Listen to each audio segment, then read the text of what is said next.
Hey everyone, it's me, Aries Mars. Um, Before I get started with this review on American Horror Story, season 5, episode 7, Flicker. Uh, I want you to, you know, um, if you watch this review, go check out my page, Aries Mars. Like I said, I do more than reviews. More vlogs are coming soon. I'm sorry I haven't been vlogging lately. I know I've been feeling a little under the weather. Um, Also, I cut out reviews of a couple of series that I was doing reviews for, like The Walking Dead and Once Upon a Time. I might start redoing those. I haven't decided yet. But other than that, let's get on with this review. As always, I want you to like the video, leave a note, go to my channel, Aries Mars, and subscribe. Like I said, there's more to come. I'm a newbie in the game, so sometimes y'all have to give me some time. So other than that, let's get on with this review. American Horror Story Hotel, season 5, episode 7, Flicker. So we start out in this series, in this episode, I'm sorry, with Drake basically remodeling a motel. He owns the motel now, so he wants to remodel it. And JPM, he wasn't down with that. But Drake, he's remodeling the motel, and the workers come across a steel wall. That's not in the plans, because within this motel there are hidden rooms. And halls and stuff that don't even have rooms, say. So they found this steel wall, and Drake is like, cut it. So the workers cut it. They walk in, and they basically get attacked. Two workers walk in, and they get attacked by what it looks like two vamps. Then we go into from there. But hold up. If I'm gonna do this review, I'm gonna do it right. I'm gonna be me when I'm doing this review. I'm gonna speak how I want to speak, and if I need to stop and give an opinion on something, I'm gonna stop and give an opinion. But these two vamps, they're new to this, new to the game. Not new to the game, but they're new to us, because we don't know who they are. Just two vamps dressed in, what is it, 1920s clothing. Okay, so after that, we go into John checking into a mental hospital. We also found out within that why John checked into the mental hospital. Because basically, he's on administration leave. He's on leave, and he was at the police office, and basically he's obsessed with this case. He is so obsessed with this case, and he ended up attacking his friend, and one of the files fell on the floor, and he saw the name of the hospital. So he's checking in this hospital because he found out the suspect that they did capture is in this hospital. So he's basically checking himself in this hospital because he's still obsessed. I'm talking about John is so obsessed with this case. Are you serious, dude? You are so obsessed with this case. Then you stayed at the Hotel Cortez, and they basically messed your mind up. Something serious. That your daughter don't want to be around you. Your wife don't want you. But you're so obsessed with this case. I don't get it. I don't get it. So you basically letting this case ruin your life. And then you attacked the only friend that you had in the bureau because of this case. Because you getting upset and frustrated. You starting to look like you really starting to look like a crazy man. So John need to snap out of it. Then we come to Then after that, we come to Countess and Iris walking down the hallway and to where Drake was remodeling, and they see the two workers that were attacked. And the Countess, she doesn't know what's behind this wall. Iris doesn't know what was behind this wall, and Iris says the Countess looks scared, and she asks her if she knows what behind this wall, and the Countess doesn't know. Countess does not know what is behind this wall.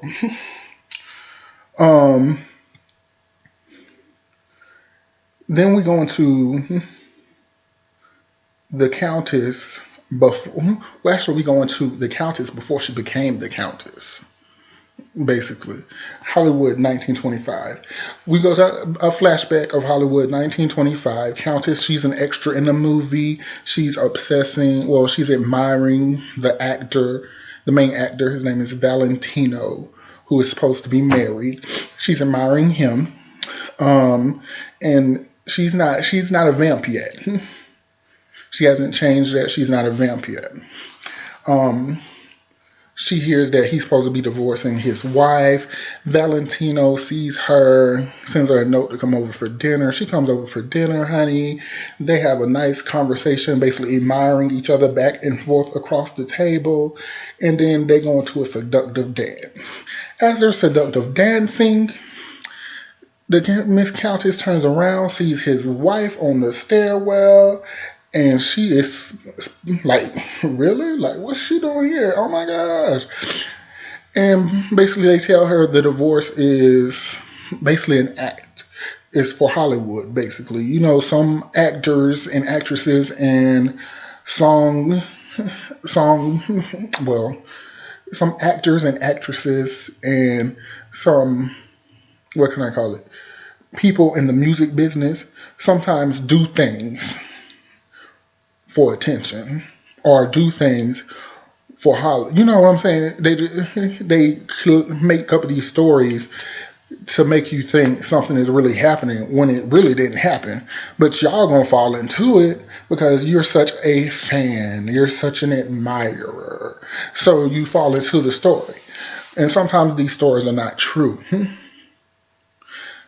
And when you can realize that most of the time, most of these people are doing this just to get attention and just to stay relevant, then you will realize that most of these people don't deserve your attention or you making them think that they're relevant. Because I can care less about someone in the music business or an actor and actress. If I see them in person, I'm just going to walk on by. I'm not going to be one of the people, oh my gosh. No, that's not me. That's not me at all. I can be around an actor and actress or someone in the music business and act normal.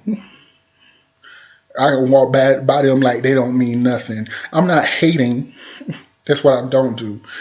That's your thing. You do what you do, but I'm not going to be that person that's going to wag their tail and be looking at you like a puppy dog. That's not me. Like a story. In my hometown, it was like in the 90s. Who came? Who was it? It was... Dang, what was his name? It was... I can't think of his name now. But a famous music artist was there. He was in the mall. And people were telling me, oh, he's in the mall. People rushing him and stuff. And he was in the food court. He was in the food court as I was walking into the food court. And I walked on by. And I'm like, okay. Because some of these actors and actresses and people in the music business just want you to treat them like they're regular people. Some of them don't want that crazed fan all the time. And they're just regular people. They just have talent that people like. Okay, enough of that. So, they said, see, I told you I was going to do, I told you. So we go back. Like I said, Countess sees the wife on the steps, and she basically is like, oh my gosh, saying they're not getting divorced. They said that they're getting divorced, but they're only doing it for Hollywood and the papers and stuff like that. And basically, they want Countess to join them in a threesome. And basically, they want Countess to join their group. And she does. And she has a good soiree with them, hunty. Yes, ma'am. Yes, there was a sex scene, and I haven't said this in a while. If you haven't seen it, go see it. I know there's ways for you to catch this episode. It's called on demand. It's called online. There's always somewhere you can go to catch an episode if you ain't seen it. Because most of these reviews I do are the next day after I get off of work. Because I do, just to let y'all know. Excuse me for a moment.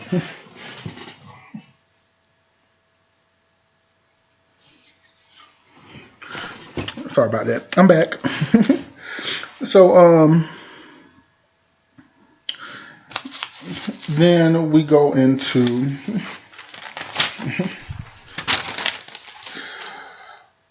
Countess and her friend going to a party at the Hotel Cortez.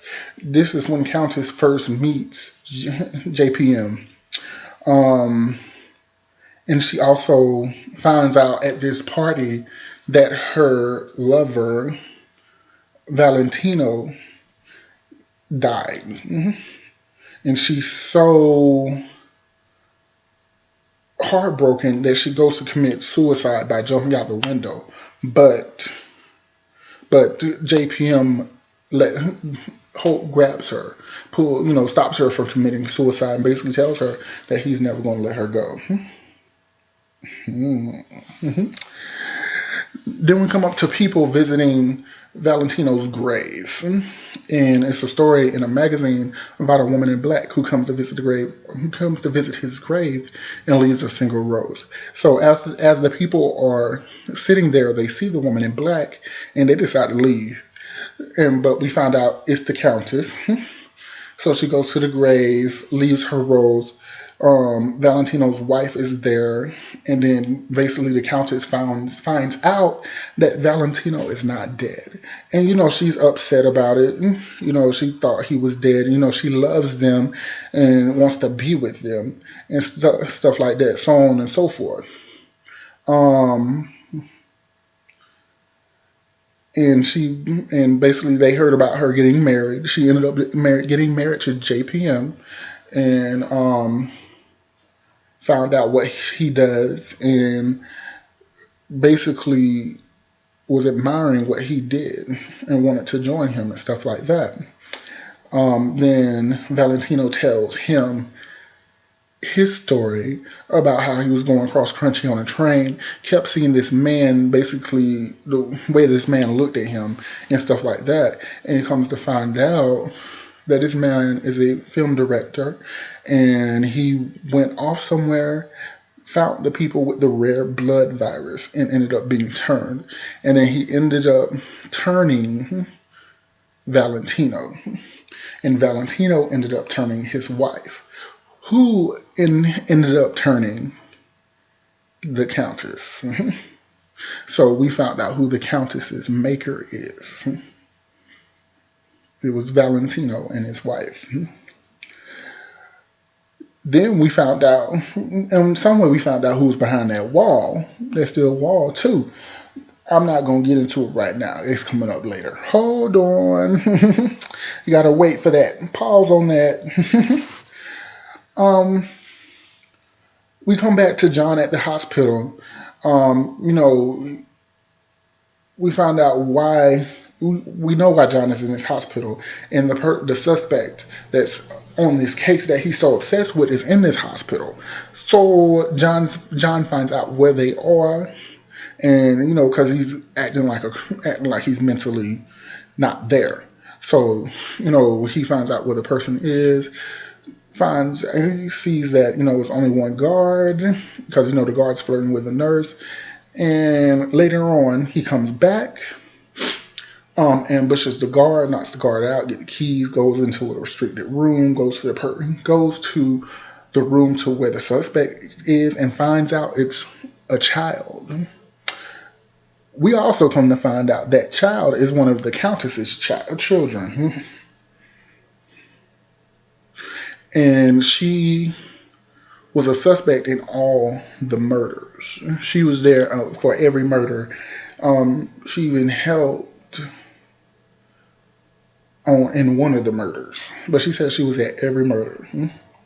And then we find out how the Countess saved her from her father, who was basically neglected her, but basically was just nasty.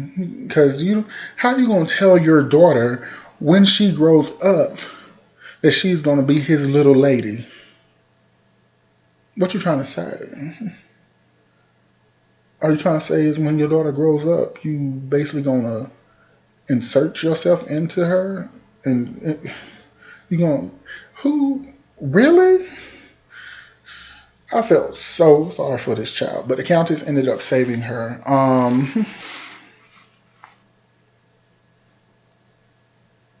Ends up saving her. I think I skipped the part where the two vamps that get freed from the wall end up attacking one of the guests. End up attacking one of the guests. And after that, hold on.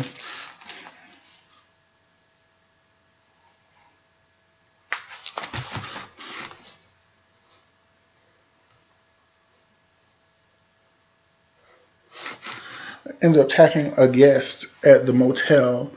Basically, they were starved. They're vampires. They're starved. So right now they look like old and decrepit people. So, they got to drink blood to regain their youthfulness. Then we find out how they got sealed up behind that wall. It was JPM, because how we found this out, because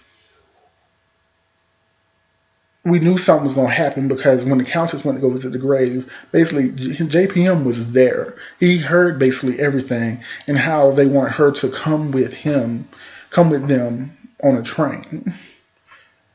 And I don't think JPM was going to have that.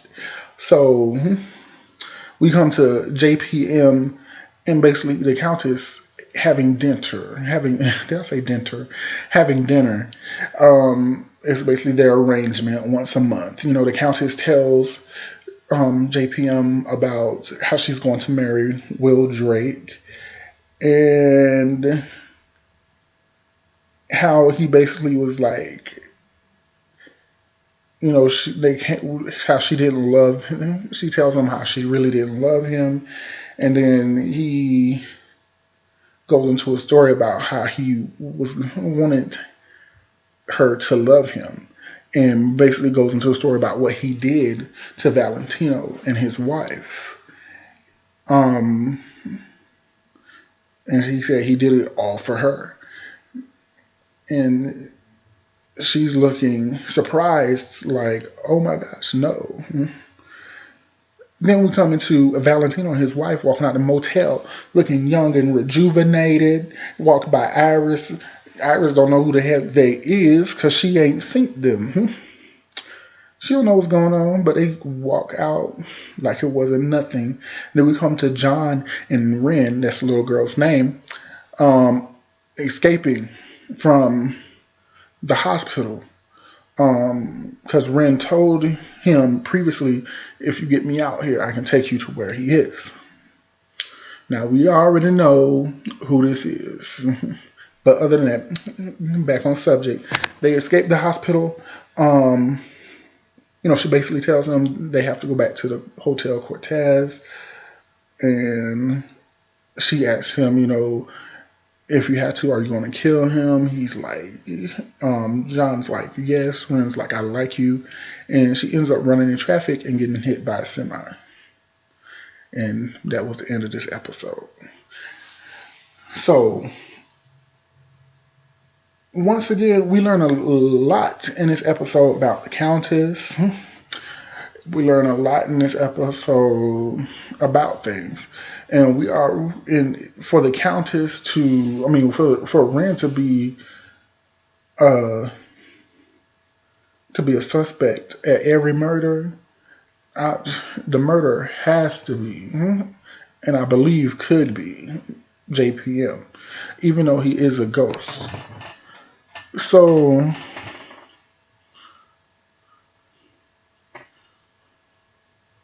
I don't know.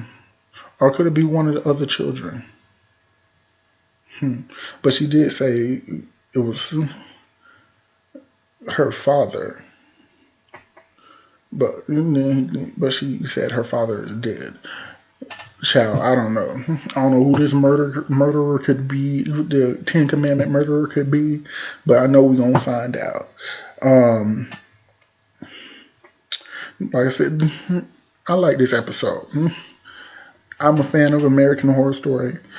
So if I have anything negative to say, I'm going to say it. But I don't have nothing negative to say about this episode. I like it. So but what are your opinions on this episode? Let me know. Leave some in the comments. Let me know. What's your opinions on it? Once again, my name's Aries Mars. Go check out my page, subscribe, like this video, leave your opinions in the notes about how you felt about this episode, and email me. Because, I mean, you can email me, ARI3SMAR5@gmail.com. Get at me. I'm always looking for something to talk about. And I know there's people out there that need a little advice from someone. So get at me. All right. Other than that, y'all have a blessed day and be good. Peace.